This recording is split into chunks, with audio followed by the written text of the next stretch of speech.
There was a boy named Juan who was very lazy. He plays outside while his mom cooks and washes the clothes at the same time. The mom cried for Juan. I'm coming, Mother! But he did not even walk 2 paces toward the house. After a while, she saw that the boy was not obeying her. She dragged him into the house. Then she left. Juan did not try to find the ladle. He found instead a large wooden spoon that was too shallow for anyone to use as a good ladle.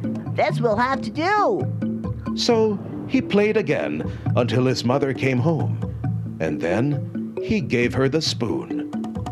I can't find the ladle, Mother. This spoon will do? She proceeded to beat Juan with the spoon.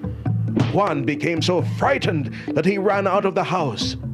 Juan's mother threw the spoon at him, and it struck to the base of his spine like a tail.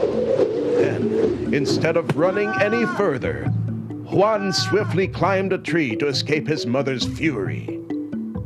But Juan did not make any more complaints or excuses.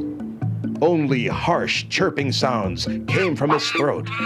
Hair had grown all over his little body, and he could no longer speak a word. Juan had become the very first monkey.